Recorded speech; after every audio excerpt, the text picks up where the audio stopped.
राष्ट्रवादी काँग्रेसचे युवा नेते जय पवार यांच्या उपस्थितीत जनता दरबाराला सुरुवात झालेली आहे। बारामतीमधील जे राष्ट्रवादी कसबा भवन येथे या जनता दरबाराला सुरुवात झालेली आहे। खरं तर हा जनता दरबार गेल्या गुरुवारी देखील घेण्यात आला होता। मोठ्या प्रमाणात जे नागरिक आहेत बारामती तालुक्यातील अनेक नागरिकांनी या जनता दरबाराला गर्दी केली होती।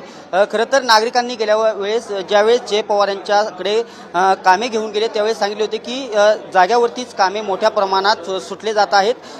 उपमुख्यमंत्री अजित पवार यांची सावली जे जय पवार आहे यांच्यामध्येच आम्हाला दिसत आहे असं नागरिकांनी भावना व्यक्त केल्या होत्या। आणि मोठ्या प्रमाणात जे नागरिक जनता दरबाराला आले होते त्यांच्या अनेक समस्या होत्या त्या सुटल्या गेल्या होत्या। आज देखील दुसऱ्यांदा जनता दरबार भरत आहे आणि या जनता दरबाराला बारामतीमधील मोठ्या प्रमाणावरती नागरिक आहेत ते दाखल झालेले आहेत। बारामतीमधील जे राष्ट्रवादी कसबा भवन येथे या जनता दरबाराचं आयोजन झालेलं आहे। खरं तर नागरिकांना आपल्या समस्या पुणे किंवा मुंबई या ठिकाणी घेऊन जाऊ नये, ह्या समस्या जाग्यावरती सुटाव्यात यासाठी हा जनता दरबार आयोजित करण्यात येत आहे। आणि या जनता दरबारमध्ये नागरिकांच्या समस्या आहेत, या सर्व प्रकारच्या समस्या हे जय पवार जाग्यावरती सोडवण्याचा प्रयत्न करत आहेत। खरं तर मोठ्या प्रमाणात जी गर्दी आहे ती या जनता दरबारासाठी झालेली पाहावयास मिळत आहे।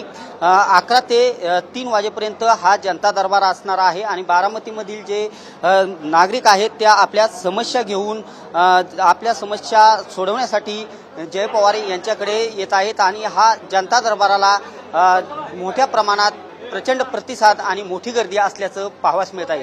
कॅमेरा पर्सन विकीसह मी दीपक कापरे, TV9 मराठी, बारामती।